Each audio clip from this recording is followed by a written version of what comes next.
Aga ma kõigepealt vabandan, et ma ei saa teiega koos füüsiliselt olla, sest ütleme niimoodi, et me teeme oma plaane ja ma pean tunnistama, et Monika oli tõesti väga varajane mulle rääkimas, et ma oleksin tänasel päeval Tartus, aga nagu elu ikka teeb korrektuure ja mitmed üritused on kokku jooksnud, nii et tegelikult ma olen praegu ühes sellises kohas, mille nimi on Meiuste ja see on Saaremaal. Olen siin ühes, kuidas ma ütlen, väikeses toas, sest kõrval majas, kus on järgmine konverents, on ootamas teised inimesed, et kui ma teiega olen diskussiooni lõpetanud, siis ma liigun sinna, et jätkata tänast päeva järgnevate teemadega. Aga kui minna nüüd tänase päeva juurde, siis kõigepealt pidulik pöördumine austatud Naiskodukaitse esinaine Airi Tooming ja Naiskodukaitsjad ja kõik külalised, kes te Tartus olete. Et mul on ära ütlemata hea meel tähistada teiega koos Naiskodukaitse taasloomise 30. aastapäeva. Hakkajad ja patriootlikud naised kogunesid samuti Tartus 20. septembril 1991 oli siis kuu aega pärast riikliku iseseisvuse taastamist ning otsustasid uuesti ellu äratada ennesõjaaegse 2. septembril 1927 asutatud Kaitseliidu eriorganisatsiooni, mis kandis siis esialgu nime Kodukaitse Naisühing. Naiskodukaitse nimes, eesmärkides ja tegevuses on põimitud kõige olulisemad mõisted, millele Eesti ühiskond, riik ja kultuur on rajatud. Naised, pisut üle poole kogu rahvast, on hoolivad, arukad ja armukad, abikaasad, emad, õed, tütred, sõbrannad. Naiste rolli ja panust meie elu igas valdkonnas on võimatu alahinnata. Mina olen terve elu toetunud naistele. Aitäh teile selle eest.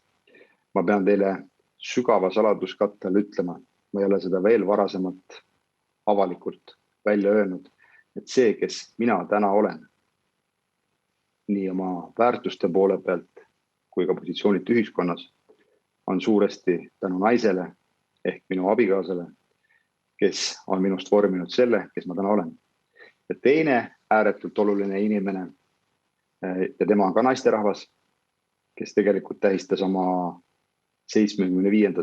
sünnipäeva 2 päeva tagasi, on minu kolleeg Saare politseiprefektuuri ajast, kui ta julges minna tollel ajal 29-aastase noore poisi või mehega ja võtta vastutus Saare politseiprefektuuri juhtimises. Nii et need on 2 sellist nurgakivi, mis tegelikult on minu elus väga jõuliselt edasi aidanud ja ma usun, et need on sellised 2 kõige olulisemat vaia. Aga minnes edasi, et kodu on pere, kodukant ja kodumaa. Kodutunne on see, mis meid seob. Me armastame igaüks oma elupaika ja lähedasi, kuid ka oma kodulinna või küla ning oma riiki tervikuna. Kodu hoidmine on inimestele sisse kodeeritud. Eesti, see tähendab meie kodu, väärtuste ja eluviisi ning heaolu. Kestmine ja õitseng ei tähenda kaugelt ja üksnes territooriumi kaitset ning valmidust osutada relvastatud vastupanu võimalikule agressorile. Peamine on naiste ja meeste meelekindlus ja veendumus, et Eesti peab püsima demokraatliku riigina, mis on kindlalt ankurdatud läänemaailma, kus valitseb õigusriik ning austatakse inimõigusi ja põhivabadusi. Inimesed kaitsevad oma riiki mitte kohustuse, vaid oma hoolivuse ja armastuse pärast.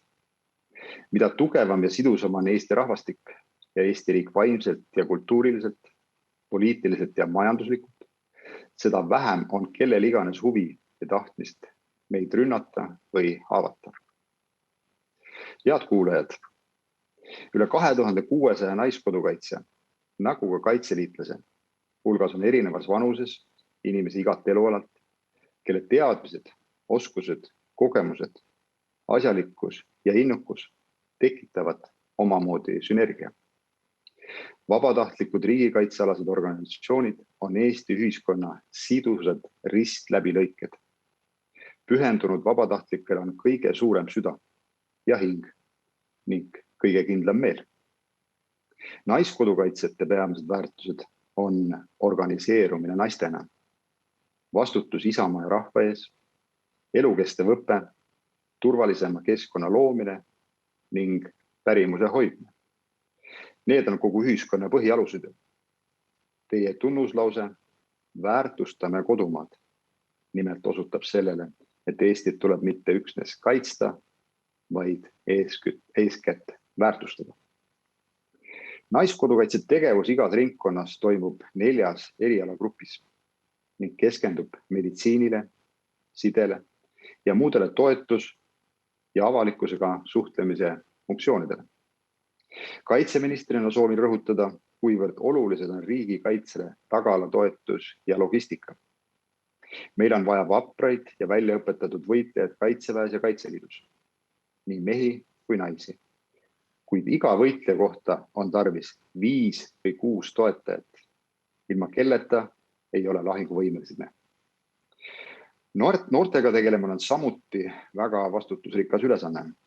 Meil on hea meel, et paljud naiskodukaitsjad on leidnud endale rakenduse noortejuhtidena ning tegelevad sõsarorganisatsioonide liikmetega, kodutütarde ja noorkotkaste rühmadega.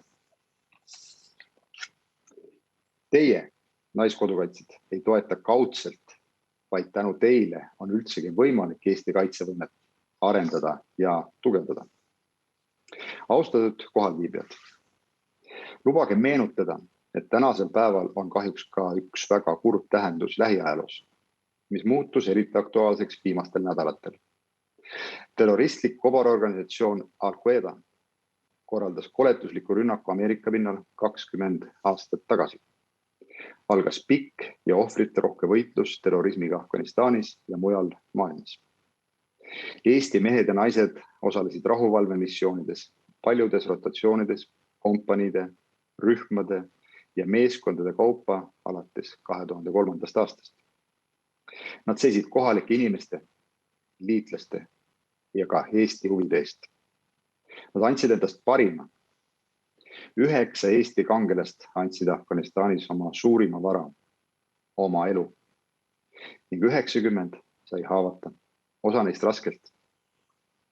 Liitlased püüdsid enne augusti lõppu ning püüavad jätkuvalt sealt ära tuua tuhandeid afgaane, puštu, tatsiki ja teistest rahvustest naisi, lapsi ja mehi, kelle elu on ohus, kuid pea 40 miljonit, pooled neist naised jäävad sinna, kus üha enam valitseb kaos ja vägivald.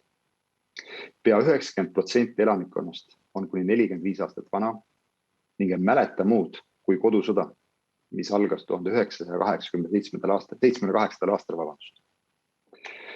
Afganistani naiste jaoks olid viimased 20 aastat lootust andvad. Paljud neist said hariduse, imelik mõelda ja öelda tänases olukorras, nad said vabalt liikuda ilma meessaatjata. Afgaani naised asusid tööle riigi ja kohalikes valitsustes, samuti ka politseis. Nii mõnedki neist jõudsid tõusta kõrgematele ametikohtadele. Paljudel neist on mõistagi hirm tuleviku ees, mis tõotab olla ebakindel ja ränk, kuigi loodame, et see ei kujune sama süngeks kui Talibani esimese Islamiemiradi ajal kuni 2001. aastani. Eesti pakkus solidaarsusest varjupaika Afgaani veredele. See on vähim, mida me saame teha. Me peame otsustama koos liitlastega, kellega me tegutsesime Afganistanis, mida me saame veel selle palju kannatanud rahva jaoks teha.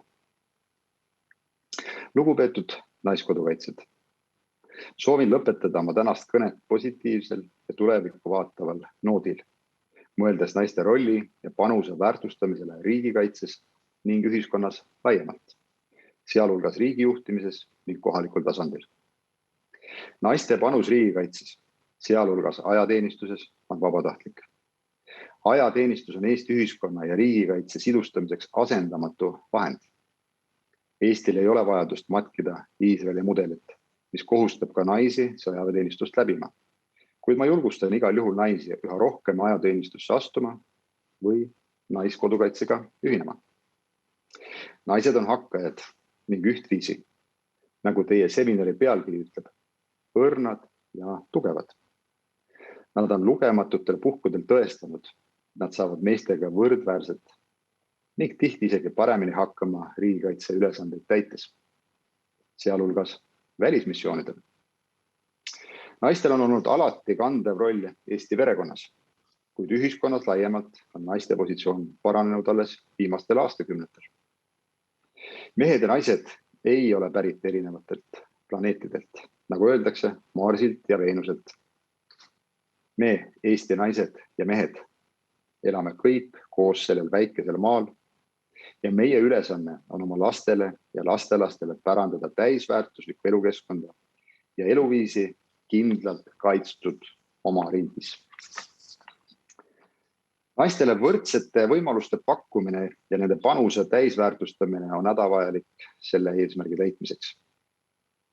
Meil on sellel rindel, kui nii võib öelda, nii mõnedki silmapaistvad arengud ja saavutused. Eesti peaminister ja ametist lahkuv vabariigi president on naised. See on suur samm edasi, mis annab hea eeskuju paljudele teistele riikidele.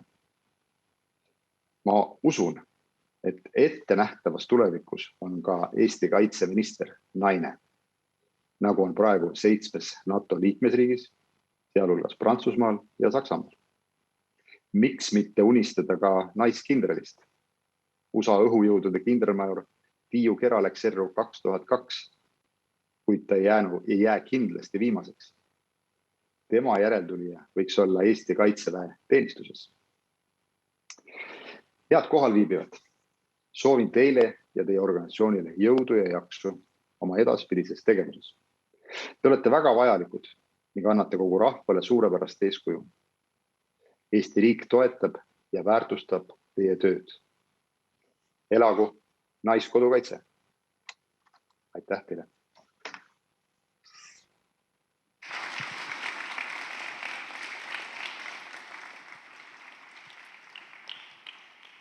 Aitäh, Kalle Laanet. Kas saalis olijatel on mõni küsimus? Palun andke käega märku. Võib ka kommentaar. Või kommentaare, väga õige. Lugupeetud kaitseminister, üle 600 naiskodukaitsja Kaitseliidu ülema auditi põhjal andis märku, et nad soovivad ennast defineerida kui kombatandid. Mina ei teadnud naiskodukaitsega liitudes, et ka üle 27-aastastel on võimalik sõjalisse riigikaitsesse panustada. Tänu naiskodukaitsele sain ma siis selle võimaluse, minust sai miinipilduja ja sõjaaja ametikoht on miinipilduja rühmas. Et kuidas me saaksime naiskodukaitses paremini veel väljapoole kuvada, et ka üle 27-aastastel, kes pole võimalik ajateenistusse minna, naistel on võimalik panustada otsesesse sõjalisse riigikaitsesse? Tänan. Seda on väga lihtne teha. Selle üks sõna on seal kommunikatsioon. Me peame andma neid sõnumeid, mida avalikkus igapäevaselt ei tea, julgemalt avalikkusele.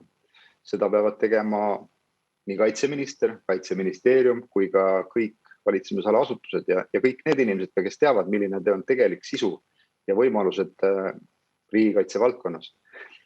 Ma pean tunnistama, et jaanuarikuus, kui minust sai Eesti Vabariigi kaitseminister, ega minagi teadnud pooli asju, mis kaitsevaldkonnas toimub. Nii et keskmise Eesti inimesena, kes küll on turvalisuse valdkonnas, ütleme oma töömehe elu läbi elanud. Ja ma loodan muidugi, et teine pool on kaitsevaldkonnaga seotud ehk laiemalt riigikaitsega. Siis ega minagi täpselt teadnud, et kuidas see Eesti riigikaitse detailideni välja näeb.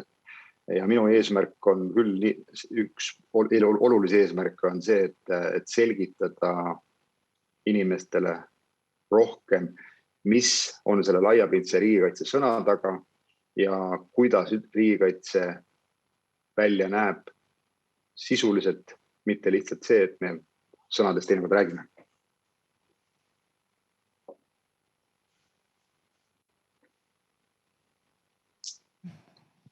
Kas on veel küsimusi saalis?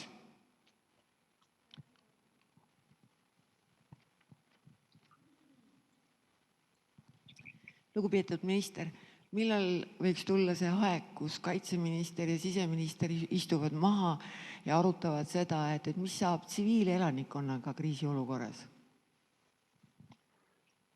Ma julgen väita, et me oleme juba maas istunud ja mitte ainult üks kord, vaid mitmed kordi. Ja ma saan aru, et te viitate evakuatsioonile. Ja me oleme mitmed sammu selles teemas edasi liikunud ja ma usun, et reaalse plaani kokkukirjutamine on, ma julgen arvata, et lähikuude küsimus.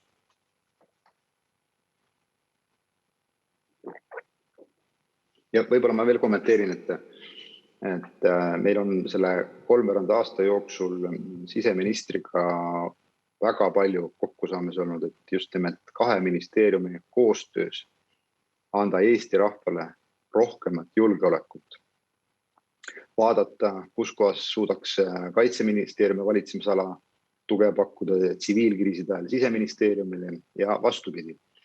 Ja meil on olemas ka täiesti koostöö kokkulepe, mille me allkirjastasime siseministriga ja seal on üle 10 koostööpunkti, mis tegelikult pakub Eestile rohkem julgeolekut. Aga loomulikult kõik need ellurakendamise protsessid võtavad veidi aega, et see käiks nii lihtsalt, et 2 inimest kirjutavad kokkuleppele alla ja siis järgmisest päevast asi töötaks. Kahjuks see nii ei ole.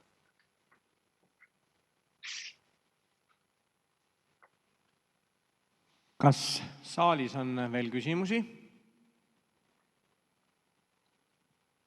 Siis läbi nutimaailma on ka üks küsimus. Milline vastutus on tsiviilelanikel laiapõhjalises riigikaitses? Igal inimesel on oma isiklik vastutus, et meie riik oleks kaitstud. See hakkabki üksikindiviidist pihta, kui me räägime laiapindsest riigikaitsest. Ja lõpetades tõesti vastavalt ohtudele, nende institutsioonidega, kes on ka riiklikul tasandil selle eest vastutavad. Et eelkõige on see vastutus ju moraalne.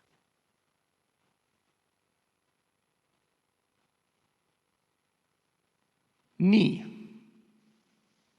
Kui saalist rohkem küsimusi ei ole, kommentaare, mõtteid, mida ministriga jagada, siis teeme härra Kalle Laanetile suure aplausi. Aitäh, Kalle! Aitäh teile kuulamast ja soovin teile edu, tahtmist Eesti riiki kaitsta ja loomulikult tervist.